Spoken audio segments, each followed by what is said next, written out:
සුබ දවසක් ඔබ සියලු දෙනාට. සහෘද යාත්‍රා වැඩසටහන මගින් කරන අධ්‍යාපනික වැඩසටහන් මාලාවේ භෞතික විද්‍යා විෂය ධාරාව යටතේ ඇති ධාරා විද්‍යාවේ පාඩමේ දෙවැනි වීඩියෝ එකත් එක්ක තමයි ඔයාලා අද මේ එකතු වෙලා ඉන්නේ. අපි කලින් වීඩියෝ එකෙන් කතා කරා සන්නායක ගැන, ධාරාවේ හැඳින්වීම, ධාරාවේ අර්ථ දැක්වීම, ධාරා ඝනත්වය, ඒ වගේම අවසාන වශයෙන් අපි කතා කරා ප්ලාවිත ප්‍රවේගය ගැන. අද වීඩියෝ එකේදී කතා කරන්නේ මොන කොටස් සම්බන්ධවද කියලා අපි දැන් ගිහින් බලමු අපේ වීඩියෝ එකට.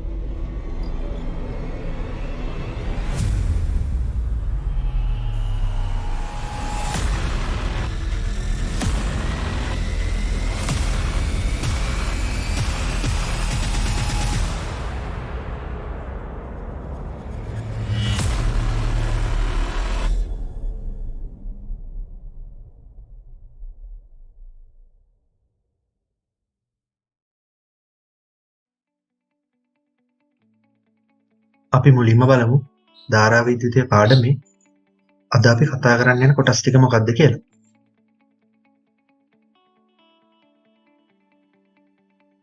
ඕම්ගේ නියමය. ඕම්ගේ නියමය කියන්නේ ධාරා විද්‍යුතයේ පාඩමේ ඉතාමත් වැදගත් කොටසක්. ඕම්ගේ නියමයේ සමීකරණය තමයි ධාරා විද්‍යුතයේ පාඩමේ බොහෝ දුරට සම්පූර්ණයෙන්ම වගේ දිවෙන සමීකරණය. ධාරා විද්‍යුතයේ පාඩමේ ඉදිරි කොටස් සඳහා මේ ඕම්ගේ නියමය ඉතාමත් වැදගත් වෙන කොටසක්. ඕමික සන්නායකයක VI ලාක්ෂණික. ඕමික සන්නායකයක VI ලාක්ෂණික. ඒ ගැන අපි ඉස්සරහට කතා කරමු. ශ්‍රේණිගත ප්‍රතිරෝධ පද්ධති. සමාන්තරගත ප්‍රතිරෝධ පද්ධති. සමග ප්‍රතිරෝධය. මේ සමග ප්‍රතිරෝධය යටතේ ඉස්සරහට ශ්‍රේණිගත ප්‍රතිරෝධ පද්ධති වල සමග ප්‍රතිරෝධය හෙවීමත්, සමාන්තරගත ප්‍රතිරෝධ පද්ධති වල සමග ප්‍රතිරෝධය හෙවීමත් ගැන අපි ඉදිරියට කතා කරනවා. දැන් යමු අද දවසේ කතා කරන මුල්ම කොටස ගැන කතා කරන්න. ඕම්ගේ නියමය.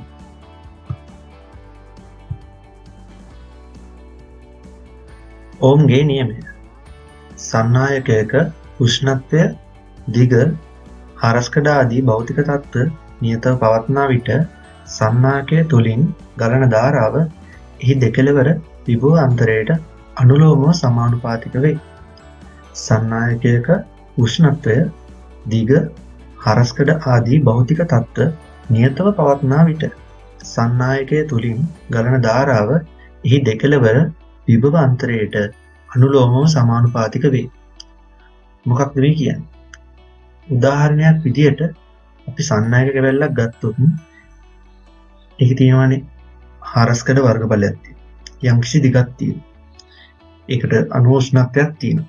ඒ වගේ භෞතික තත්ත්ව තියෙන්නේ. අන්නේ භෞතික තත්ත්වයන් නියතව පවතින විට. ඒ කියන්නේ එකම අගයක වෙනස් වෙන්නේ නැති එකම අගයක පවතිනකොට ඒ සන්නායක හරහා ධාරාවක් ගමන් කරන්න සැලැස්සුවොත් ඒ ධාරාව ඒ සන්නායකය දෙකළවර තියෙන විභවයේ වෙනසට, කියන්නේ විභව වෙනසට, විභව අන්තරයට අනුලෝමව සමානුපාතිකයිලු. කියන්නේ විභවය වැඩි වෙනකොට ධාරාව වැඩි වෙනවා. විභවය අඩු වෙනකොට ධාරාව අඩු වෙනවා. එහෙම තමයි අනුලෝමව සමානුපාතිකයි කියලා කියන්නේ. එතකොට ඔය සිද්ධියට අනුව අපි සමීකරණයක් හදා ගන්නවා නම් ඒ සමානුපාතික ලකුණු ඉවත් කරන්න අපිට නියතයක් දාන්න වෙනවා. නියතයකින් ගුණ කරන්න වෙනවා. එතකොට ඔය සමීකරණයට දාන නියතය තමයි R. R කියන්නේ ඒ සන්නායක ද්‍රව්‍යයේ ප්‍රතිරෝධය. මේ ප්‍රතිරෝධයේ අගය තමයි මේ R කියන්නේ. ප්‍රතිරෝධය සන්නායක වර්ගයට ආවේනිකයි. ඒ ප්‍රතිරෝධයේ ඒකකය තමයි ඇම්පියරයට වෝල්ට්. ඒ කියන්නේ ඕම්. ඕම් නියමයේ පිළිපදින සන්නායක ඕමික සන්නායක ලෙස හැඳින්වේ. මේ අපි මුලින් කතා කරපු ඕම්ගේ නියමය, ඒ කියන්නේ සන්නායක උෂ්ණත්වය, දිග, හරස්කඩ වගේ භෞතික තත්ත්ව නියතව පවතිනකොට සන්නායක තුලින් ගලන ධාරාව එම සන්නායකයේ දෙකළවර විභව අන්තරයට අනුලෝමව සමානුපාතික වෙනවනම්, එහෙමනම් ඒ කියන්නේ ඕම් නියමයේ පිළිපදිනවා කියන එකනේ. එතකොට ඕම් නියමයේ පිළිපදින සන්නායක ඕමික සන්නායක කියලා අපි විශේෂ නමකින් හඳුන්වනවා. ඒක තමයි මේ කියලා තියෙන්නේ. හරි. අපි දැන් යමු අපේ ඊළඟ කොටසට. දැන් කතා කරන්නේ ඕමික සන්නායකයක VI ලාක්ෂණික.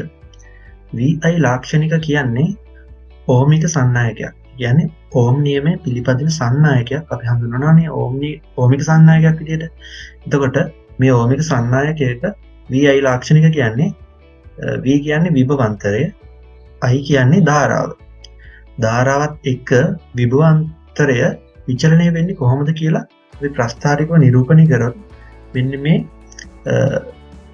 පෙන්වලා තියෙන ප්‍රස්ථාර දෙකට අනුව, ඒ කියන්නේ I ට එදිරිව V ගත්තත් V ට එදිරිව I ගත්තත් ඔන්න ඔය විදිහට මූල ලක්ෂ්‍ය හරහා යන රේඛාවකින් තමයි අපිට නිරූපණය කරන්න පුළුවන් මේ VI ලාක්ෂණික.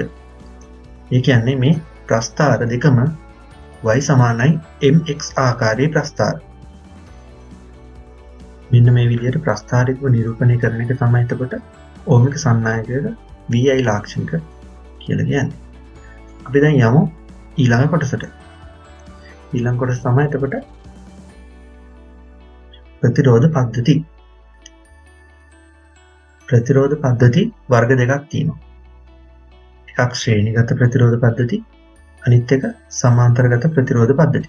අපි මුලින්ම කතා කරන්නේ ශ්‍රේණිගත ප්‍රතිරෝධ පද්ධතියක් කියන්නේ මොකක්ද කියලා. සෑම ප්‍රතිරෝධයක් හරහාම එකම ධාරාවක් ගලා යන ප්‍රතිරෝධ පද්ධතියක් ශ්‍රේණිගත ප්‍රතිරෝධ පද්ධතියක් ලෙස හැඳින්වේ. සෑම ප්‍රතිරෝධයක් හරහාම එකම ධාරාවක් ගලා යන ප්‍රතිරෝධ පද්ධතියක් ශ්‍රේණිගත ප්‍රතිරෝධ පද්ධතියක් ලෙස හැඳින්වේ. මේ රූපේ පෙන්වලා තියෙන ආකාරයට ඔයාලට පේනවා R1, R2, R3 කියලා නම් කරලා තියෙන ප්‍රතිරෝධ තුනක් තමයි මේ ඇඳලා තියෙන්නේ. එතකොට ඒක සම්බන්ධ වෙලා තියෙන්නේ ඒක රේඛීයව කියලා ඔයගලන්ට පේනවා. එතකොට වම් පසින් එන I කියන ධාරාව මේ R1, R2, R3 කියන ප්‍රතිරෝධ තුන හරහාම යනවා. يعني ප්‍රතිරෝධ තුනම පාස් කරගෙන තමයි මේ ධාරාව ගමන් කරන්නේ. එතකොට එන I ධාරාව කිසිම වෙනසක් වෙන්නේ නැහැ කියලා ඔයගලන්ට පේනවා ඇති. මෙන්න මේ විදිහට ප්‍රතිරෝධ තුන හරහාම එකම ධාරාවක් ගලා යනවා නම් අපි කියනවා මෙන්න මේ වගේ ප්‍රතිරෝධ පද්ධතියකට ශ්‍රේණිගත ප්‍රතිරෝධ පද්ධතියක් කියලා. අපි දැන් ඊළඟට කතා කරමු සමාන්තරගත ප්‍රතිරෝධ පද්ධතියක් කියන්නේ මොකක්ද කියලා. සමාන්තරගත ප්‍රතිරෝධ පද්ධති. සෑම ප්‍රතිරෝධයක් හරහාම එකම විභවාන්තරයක් පවතින ප්‍රතිරෝධ පද්ධතියක් සමාන්තරගත ප්‍රතිරෝධ පද්ධතියක් ලෙස හැඳින්වේ. සෑම ප්‍රතිරෝධයක් හරහාම එකම විභවාන්තරයක් පවතින ප්‍රතිරෝධ පද්ධතියක් සමාන්තරගත ප්‍රතිරෝධ පද්ධතියක් ලෙස හැඳින්වේ. ඔයාලට පේනවා ඇති අපි මේ ඇඳලා තියෙන ප්‍රතිරෝධ පද්ධතිය. මේ ප්‍රතිරෝධ පද්ධතිය ඒ කියන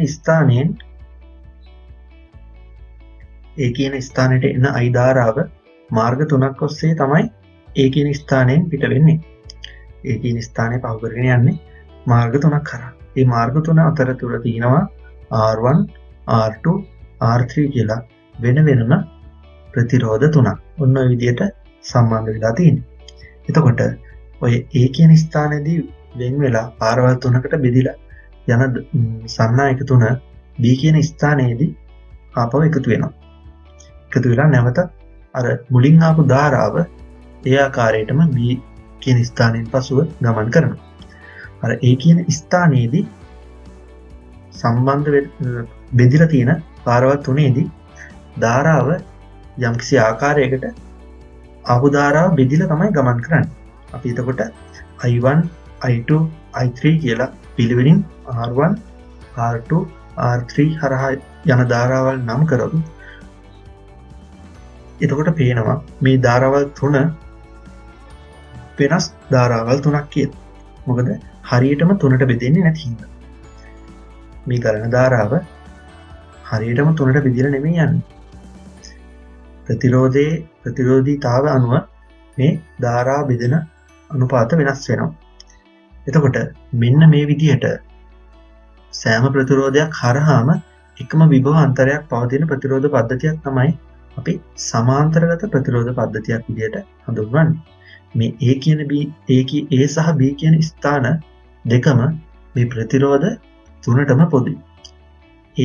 A සිට B දක්වා තියෙන විභව වෙනස. කියන්නේ A සහ B අතර තියෙන විභව අන්තරය මේ ප්‍රතිරෝධ තුනටම සමානයි. මේ විදිහේ ප්‍රතිරෝධ පද්ධතියකට තමයි අපි කියන්නේ සමාන්තරගත ප්‍රතිරෝධ පද්ධතියක්. දැන් ඔයගොල්ලෝ දන්නවා ශ්‍රේණිගත ප්‍රතිරෝධ පද්ධතියක් සහ සමාන්තරගත ප්‍රතිරෝධ පද්ධතියක් කියන්නේ මොකක්ද කියලා. අද අපි පාඩමෙන් කතා කරන ඊළඟ කොටසට දැන් යමු. සමග ප්‍රතිරෝධය. මේක ඉතාමත් වැදගත් කොටසක්. විභාගයට ප්‍රශ්න නිරන්තරයෙන් එන කොටසක් තමයි මේ සමග ප්‍රතිරෝධය කියන්නේ. එහෙනම් අපි හොඳට බලමු මේ සමග ප්‍රතිරෝධය කියන්නේ මොකක්ද කියලා. සමග ප්‍රතිරෝධය යනු යම් ප්‍රතිරෝධ පද්ධතියක ඇති ප්‍රතිරෝධ රාශියක් මගින් කෙරෙන කාර්යම සිදු කළ හැකි තනි ප්‍රතිරෝධයක් වේ. සමග ප්‍රතිරෝධය යනු යම් ප්‍රතිරෝධ පද්ධතියක ඇති ප්‍රතිරෝධ රාශියක් මගින් කෙරෙන කාර්යම සිදු කළ හැකි තනි ප්‍රතිරෝධයක් වේ. මේ කියන්නේ මොකද්ද? අපිට ප්‍රතිරෝධ පද්ධතියක් ගත්තාම ඒ ප්‍රතිරෝධ පද්ධතියෙම තියෙන ප්‍රතිරෝධය තනි ප්‍රතිරෝධයකින් නිරූපණය කරන්න පුළුවන් නම් අර ප්‍රතිරෝධ පද්ධතියම සමග ප්‍රතිරෝධය අර දෙවෙනියට කිව්ව ප්‍රතිරෝධයෙන් නිරූපණය වෙනවා නම් ඒක තමයි අපි සමග ප්‍රතිරෝධය කියලා කියන්නේ. ඒ කියන්නේ අර කලින් කතා කරපු ප්‍රතිරෝධ පද්ධතියෙම සිදුවෙන කාර්ය ඒ තනි ප්‍රතිරෝධයකින් කරන්න පුළුවන් නම් ඒ ප්‍රතිරෝධයට අපි කියනවා සමග ප්‍රතිරෝධයක් කියලා. අපි දැන් මේ සමග ප්‍රතිරෝධය කියන එක තවදුරටත් විස්තරාත්මකව ඉගෙන ගමු. අපි කලින් කතා කරා ශ්‍රේණිගත ප්‍රතිරෝධ පද්ධතියක් කියන්නේ මොකක්ද? වගේම සමාන්තරගත ප්‍රතිරෝධ පද්ධතියක් කියන්නේ මොකක්ද? සමග ප්‍රතිරෝධය මොකක්ද කියලා කතා කරා. දැන් අපි බලමු ශ්‍රේණිගත ප්‍රතිරෝධ පද්ධතියක සමග ප්‍රතිරෝධය හොයන්නේ කොහොමද කියලා. රූපයේ දැක්වෙන ආකාරයට.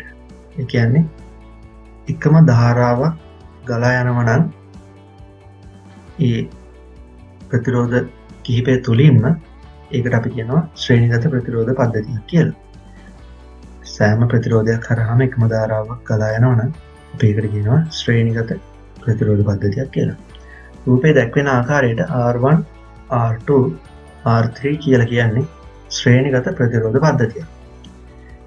ඒවා අතරේ තියෙන R1 හරහා තියෙන විභවාන්තරය V1 නම් R2 හරහා තියෙන විභවාන්තරය V2 නම් R3 හරහා තියෙන විභවාන්තරය V3 නම් මේ සම්පූර්ණ ප්‍රතිරෝධ පද්ධතිය හරහාම ඇති විභවාන්තරය අපි V අකුරකින් නිරූපණය කළොත් ඒ V අපිට ලියාගත හැකි V1 ධන V2 ධන V3 කියලා. ඒ කියන්නේ මේ සම්පූර්ණ ශ්‍රේණිගත ප්‍රතිරෝධ පද්ධතියේ හරහා තියෙන විභව වෙනස තමයි අපිට මේ එක් ප්‍රතිරෝධ හරහා තියෙන විභව අන්තරවල එකතුවෙන් ලැබෙන්නේ. අපි දන්නවා ඕම් නියමයට අනුව V සමානයි IR කියලා සමීකරණයක් අපි කලින් ඉගෙන ගත්තා. එයට අනුව V වෙනුවට අපි IR මේ සෑම V අකුරක් වෙනුවටම දාගෙන කියමු. V කියන්නේ අපි ගත්තේ සම්පූර්ණයෙන්ම තියෙන මේ ප්‍රතිරෝධ පද්ධතිය සම්පූර්ණයෙන්ම මේ ප්‍රතිරෝධ පද්ධතිය හරහා තියෙන විභව වෙනස. ඒක සමානයි අපි I වැඩි කිරීම R කියලා ගන්න. එතකොට V1 කියලා අපි ගත්තේ R1 කියන ප්‍රතිරෝධය හරහා තියෙන විභව වෙනසට. එතකොට අපි R1 වැඩි කිරීම I. V2 කියලා කිව්වේ R2 කියන විභව R2 කියන ප්‍රතිරෝධය හරහා තියෙන විභව වෙනසට. ඒ වගේම V3 කියලා කිව්වේ R3 හරහා තියෙන විභව වෙනසට. එතකොට මේ දෙකටම අපි R2 වැඩි කිරීම I සහ R3 වැඩි කිරීම I කියලා ආදේශ කරමු. මෙන්න මේ දෙවෙනි පේළියේ තියෙන විදිහට ඔයගලන්ට පළවෙනි සමීකරණය ගන්න පුළුවන්. ඊට පස්සේ ඔයාලා දන්නවා මේ සෑම ප්‍රතිරෝධයක් හරහාම ගමන් කරන්නේ එකම ධාරාවක් කියලා. මොකද මේක ශ්‍රේණිගත ප්‍රතිරෝධ පද්ධතියක්නේ. එතකොට මේ සෑම ප්‍රතිරෝධයක් හරහාම ගමන් කරන්නේ එකම ධාරාවක්. ඒ නිසා අපිට මේ IR කියන එකේ වම් පස තියෙන I අකුරට දකුණු පස තියෙන මේ I අකුර තුන ඉවත් කරලා දාන්න පුළුවන්. ඊට පස්සේ අපිට ලැබෙන සමීකරණයක් R සමානයි R1 ධන R2 ධන R3 කියලා. මේ R1 R2 R3 කියන ප්‍රතිරෝධ තුනේම එකතුවෙන් අපිට එනවා කැපිටල් R කියලා තනි ප්‍රතිරෝධ අගයක්. මෙන්න මේ අගය තමයි මේ ප්‍රතිරෝධ පද්ධතියේ සමක ප්‍රතිරෝධය කියලා කියන්නේ. එතකොට මේ ශ්‍රේණිගත ප්‍රතිරෝධ පද්ධතියක සමක ප්‍රතිරෝධය හොයනවනම් අපි කරන්න ඕනේ මේ එක් ප්‍රතිරෝධයන්ගේ ඓක්‍ය ගන්න එක. ඒ එක් ප්‍රතිරෝධයන්ගේ එකතුවෙන් එක් ප්‍රතිරෝධ අගයන්ගේ එකතුවෙන් අපිට හම්බ වෙනවා එම ශ්‍රේණිගත ප්‍රතිරෝධ පද්ධතියේ සමක ප්‍රතිරෝධයේ අගය මොකක්ද කියලා. අපි දැන් ඊළඟට කතා කරමු සමාන්තරගත ප්‍රතිරෝධ පද්ධතියක සමක ප්‍රතිරෝධය කොහොමද හොයන්නේ කියලා. සමාන්තරගත ප්‍රතිරෝධ පද්ධතියක සමක ප්‍රතිරෝධය. ඔයාලට පේනවා රූප සටහනේ තියෙන ප්‍රතිරෝධ පද්ධතියේ ප්‍රතිරෝධ තුනක් තියෙනවා. මේ ප්‍රතිරෝධ තුන හරහාම තියෙන්නේ එකම V කියන අකුරෙන් නිරූපණය වන විභවාන්තරය. හැබැයි මේ ප්‍රතිරෝධ තුන හරහා ගලා යන ධාරාවන් වෙනස් අගයන් ගන්නවා. එහෙනම් අපි ධාරාවන් I1, I2, I3 කියලා ගමු. R1 හරහා I1 ධාරාවක් ගමන් කරනවා. R2 හරහා I2 ධාරාවක් ගමන් කරනවා. R3 හරහා I3 ධාරාවක් ගමන් කරනවා. අපි බලමු මේ ප්‍රතිරෝධ පද්ධතියේ සමක ප්‍රතිරෝධය හොයන්නේ කොහොමද කියලා. අපි දන්නවා මේ I කියලා ධාරාවක් ඇවිල්ලා ඒක තමයි මේ බෙදිලා යන්නේ I1, I2, I3 කියලා කොටස් තුනකට. එතකොට අපිට ලියත හැකි මේ I ධාරාව මේ කොටස් තුනට සම්පූර්ණයෙන් බෙදිලා යන හින්දා සම්පූර්ණ I ධාරාව සමානයි I1 ධන I2 ධන I3 කියලා. එතකොට ඔයාලා දන්නවා ඕම්ගේ නියමයට අනුව අපි ගත්ත සමීකරණයෙන් V සමානයි IR කියලානේ අපිට ආවේ. ඒකේ අපි I උක්ත කරාට පස්සේ අපිට එනවා V බෙදීම R කියලා. ඒ කියන්නේ විභව අන්තරයේ බෙදීම ප්‍රතිරෝධයෙන් අපිට ලැබෙන්නේ ධාරාව. මේ ධාරාව වෙනුවට අපි එන්නේ ආදේශ කරගෙන ගියොත් අපිට එනවා සමීකරණයේ වම් පැත්තේ V බෙදීම R සමානයි V බෙදීම R1 ධන V බෙදීම R2 ධන V බෙදීම R3 කියලා. එතකොට ඔයාලා දන්නවා මේ ප්‍රතිරෝධ තුන හරහාම තියෙන විභව අන්තරය එකයි කියලා. එතකොට සමීකරණයෙන් වම් පසත් දකුණු පසත් තියෙන විභව අන්තර ඒ කියන්නේ V අකුරු වල අගයන් එකයි. එතකොට අපිට මේ V අකුරු ටික නොසලකා හැරලා දාතයි. වරහණින් පිටට අරන් මේ V අකුරු දෙක නොසලකා හරින්න පුළුවන්. අවසානයේදී අපිට එනවා එකයට R සමානයි. ඒ කියන්නේ එකයට R කියන්නේ මේ R අකුරෙන් දිස් වෙන්නේ සමක ප්‍රතිරෝධ අගය තමයි මේ කැපිටල් R කියලා. ඉලක්කමක් නැති කැපිටල් R ගෙන් නිරූපණය වෙන්නේ මේ සමක ප්‍රතිරෝධය කියන අගය. එකයට කැපිටල් R සමානයි එකයට R1 ධන එකයට R2 ධන එකයට R3 කියලා. එතකොට අපි මෙන්න මේ විදිහට තමයි සමාන්තරගත ප්‍රතිරෝධ පද්ධතියක සමක ප්‍රතිරෝධය හොයන්නේ. අපි කලින් කතා කරපු විදිහට ශ්‍රේණිගත ප්‍රතිරෝධ පද්ධතියක නම් සමක ප්‍රතිරෝධය හේව්වේ ඒ එක් ප්‍රතිරෝධයන්ගේ එකතුව අරගෙන. මේකේ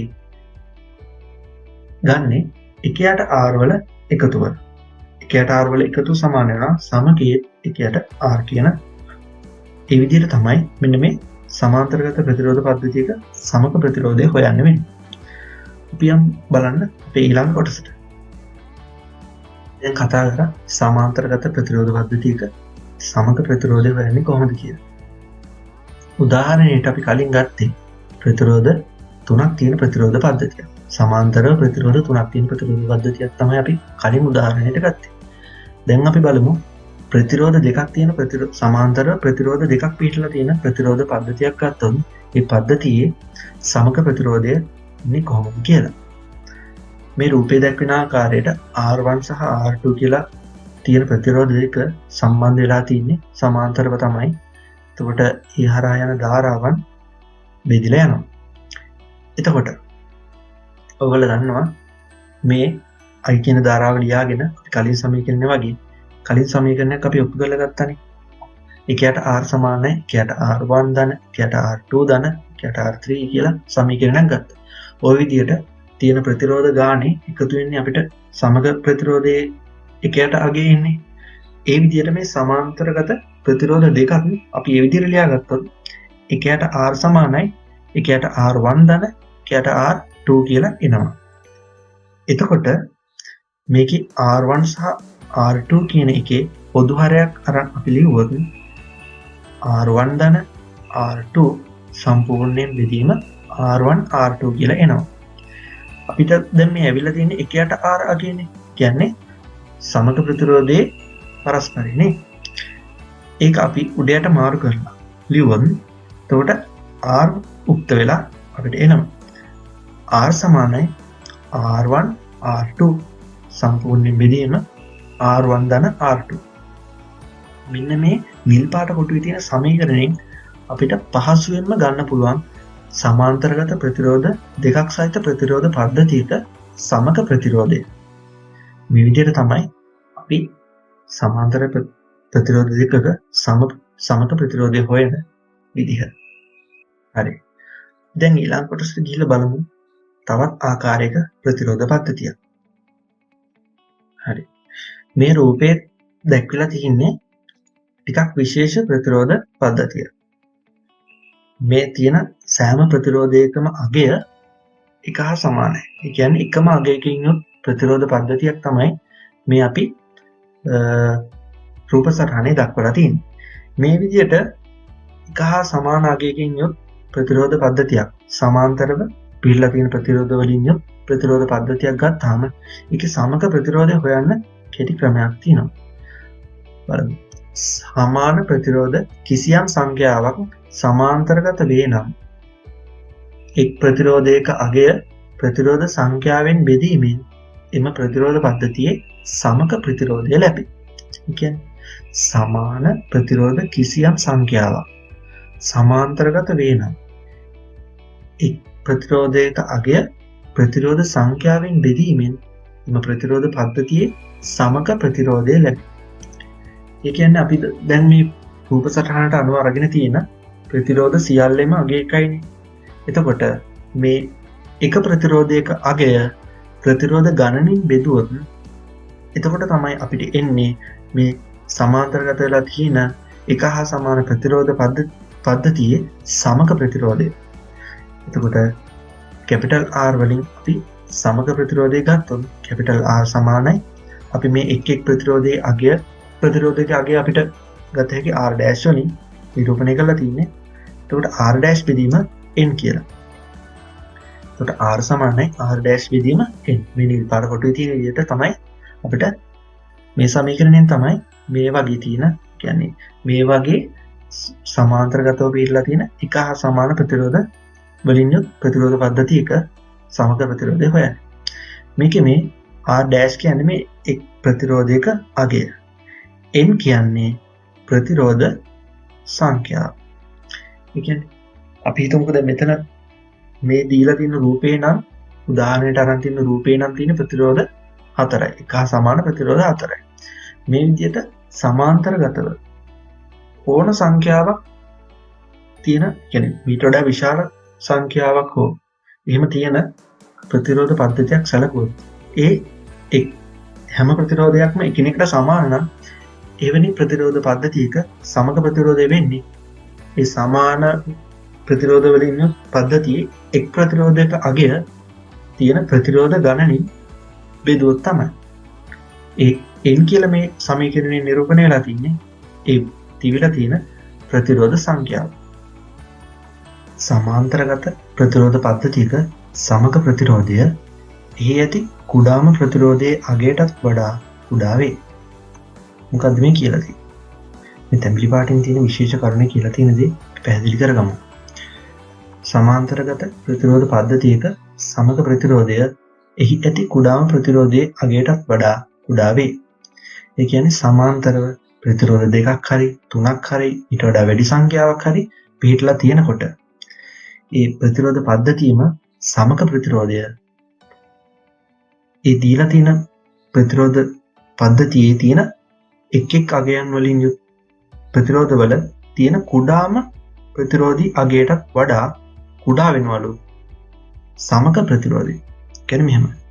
අපි ගත්තොත් සමාන්තරව පිහිටලා තියෙන ඕම් 1000යි, ඕම් 2000යි, ඕම් 3000යි, ඕම් 4000යි ඔය වගේ තියෙන ප්‍රතිරෝධ පද්ධතියක් ගත්තා. මේ ප්‍රතිරෝධ පද්ධතියේ සමක ප්‍රතිරෝධය අනිවාර්යයෙන්ම අපි කලින් ගත්ත ප්‍රතිරෝධවල අගයේ කුඩාම අගයටත් වඩා අඩුයි. ඒ කියන්නේ උදාහරණයට ගත්ත ඕම් 1000 කියන කුඩාම ප්‍රතිරෝධයේ අගයටත් වඩා අඩු අගයක් තමයි මෙහි සමක ප්‍රතිරෝධී අගයට එන්නේ. හරි. අද වීඩියෝ එකේ අවසානයට තමයි දැන් අපි ඇවිල්ලා ඉන්නේ. අපි මතක් කරලා බලමු අද අපි කතා කරපු කොටස් සම්බන්ධව. ඕම්ගේ නියමය. අපි ඕම්ගේ නියමය කතා කරලා ඒ සම්බන්ධයෙන් අපි සමීකරණයකුත් ගොඩනැගුවා. ඊට පස්සේ ඕමික සන්නායකයක VI ලාක්ෂණික ඕමික සන්නායකයක VI ලාක්ෂණික අපි ප්‍රස්ථාර වලින් නිරූපණය කරලා තේරුම් ගත්තා. ඊට පස්සේ ශ්‍රේණිගත ප්‍රතිරෝධ පද්ධති. ඒ වගේම සමාන්තරගත ප්‍රතිරෝධ පද්ධති. ශ්‍රේණිගත ප්‍රතිරෝධ පද්ධතියක් කියන්නේ මොකක්ද? එහෙම ඊට පස්සේ සමාන්තරගත ප්‍රතිරෝධ පද්ධතියක් කියන්නේ මොකක්ද කියලා අපි අද හරියටම අවබෝධ කරගත්තා. ඊළඟට අපි කතා කරා සමක ප්‍රතිරෝධය ගැන. අපි ශ්‍රේණිගත ප්‍රතිරෝධ පද්ධතියක සමක ප්‍රතිරෝධයක් හොයන්න ඉගෙන ගත්තා. සමාන්තරගත ප්‍රතිරෝධ පද්ධතියක සමක ප්‍රතිරෝධයක් හොයන්න ඉගෙන ගත්තා. ඒ වගේම සමාන්තරගතව තියෙන එක සමාන අගයන් වලින් යුත් සමාන්තරගත ප්‍රතිරෝධ පද්ධතියක සමක ප්‍රතිරෝධය හොයන ආකාරයත් අපි ඉගෙන ගත්තා. මෙන්න මේ විදිහට තමයි අද වීඩියෝ එකකින් ඔයාලා ඉගෙන ගත්ත දේවල් තියෙන්නේ. ඊළඟ වීඩියෝ එකකින් අපි කතා කරන්න බලාපොරොත්තු වෙනවා වින්ස්ටන් හේතු මූලධර්මය ගැන. ධාරා විද්‍යුතය පාඩමේ තවත් වැදගත් කොටසක් තමයි මේ වින්ස්ටන් හේතු මූලධර්මය. ඒත් එක්කම අපි කතා කරන්න බලාපොරොත්තු වෙනවා විවිධ ආකාරයේ ප්‍රතිරෝධ පද්ධතිවල සමක ප්‍රතිරෝධය හොයන්නේ කොහොමද කියලා. උදාහරණ ගණන් ඇසුරෙන්. ඒ නිසා මේ විදිහටම ඊළඟ වීඩියෝ එකත් එක්ක එකතු වෙන්න කියලා ඔයගොල්ලන්ට ආරාධනා කරනවා මම අදට නවතිනවා.